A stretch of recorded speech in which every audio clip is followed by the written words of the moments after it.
So this is kind of part 2 of the Bob Popovics holofly video, because what I want to show you guys how to do is basically how I like to finish my holoflies. And it's with the holofly technique, but there's a small caveat to it. Instead of cutting the butts flush, tying the hair in backwards, we're going to leave the butts long. We're going to choose hair in the lower section that's going to have a lot of trapped hair, that's going to flare a lot, and we're going to create what I call a reverse bulkhead.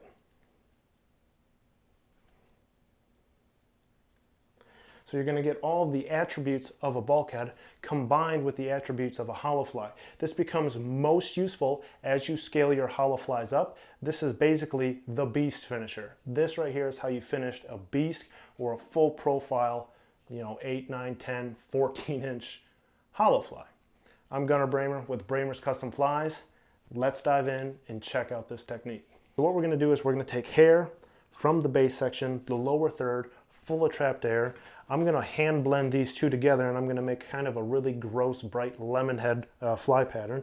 And then we're going to zoom in and show you how to do this hidden reverse bulkhead technique. That's going to put bulk up front, big water push up front, nice full profile up front while keeping the fly nice and sparse, and balancing out heavy gauge hooks, keeping flies on that lateral plane, helping them to suspend. It's absolutely fantastic. So let's get it. Let's get going. So because I'm near the head of my fly, I have one of my denser stacks of bucktail. You can see just how sparse and light that body is. There's really nothing to it. Now, one of the cool things about doing the reverse bulkhead is you can kind of taper these butts. These butts are not flush. I just hand blended this, so they're all mixed up and mismatched. And that's nice because you won't get a very clean edge back here. Now I'm going to leave those long, about 1/2 inch. Use the Giovanni pinch. Control that thread, suck it straight down to the hook. Perpendicular thread wraps. This has been the focus on the Bucktail Deceiver bulkhead and holofly video. You have to create a flush vertical wall of bucktail when you turn this over. Those threads have to be identical. Under tension, light tension, I'm going to move that around the hook, pinching it, smashing it with my fingers. We're going to draw out all the slack with a smooth hard pull. You can see we're getting some good flare to this hair because we selected it from the base of the bucktail close to the deer body hair where it has the most air.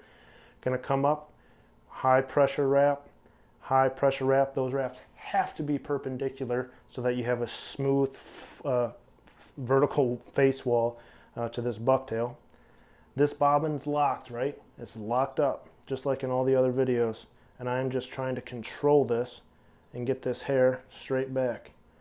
Our thread's going to go straight up to the hook eye, up on the shank, lock it in. So those 5 wraps are locked in place, and you can see how clean and smooth and vertical the back ends of these bucktail are. It's going to be very easy to build up a cone over symmetrically distributed bucktail that's being pulled back symmetrically. Then I'm going to put a symmetrical cone over. Now I'm going to build up my thread ball here, just like we did in the holofly and the bulkhead video, so that my cone has some back pressure to it and it doesn't just fall down. Now I'm going to put my thread right against that hair, and honestly, as far as trusting the flare goes, that's not that bad. I'm going to take light thread pressure per the thread control video on thread tension. We're going to slightly collapse that because I'm going to use the front stack to fill in the rest. Bring it back onto the thread base. My thread just slipped, so I'm just going to check everything, make sure I like it. I do. Come right back down. Then I'm going to come up with some slight super glue right on the light pressure wraps to make sure they're locked in place.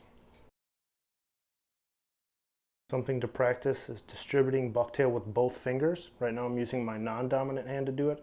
I'm up at the hook eye and I want to make sure everything is nice and perfect because the hook eye makes it a little bit tricky. You can see that flare. It's all about selecting the right hair. High pressure wrap, high pressure wrap. Keep that bobbin locked up. Force that hair backwards.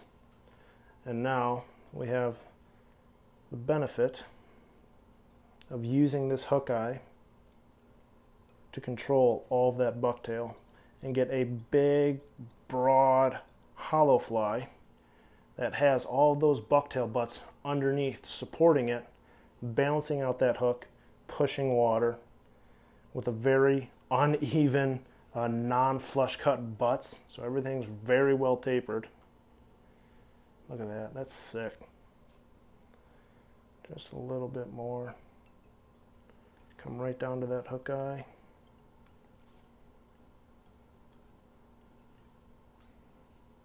So I think that one was like lacking instruction a little bit, but I also feel like I'm starting to sound like a broken record. If you guys watch the Bucktail Deceiver, Bulkhead, and Hollow Fly videos, the technique, foundations, format, it's all identical. It's all about mastering the thread control, mastering the catch, mastering the distribution, mastering the high tension wraps, the Chinese finger traps, the perpendicular thread catches, and then controlling thread tension and building up your very small thread dams to control the flare angle. Gave this guy a bath. Check this thing out. Isn't this sick? Came out sick. Musky flies, man. Reverse bulkhead musky flies. Big old hollow.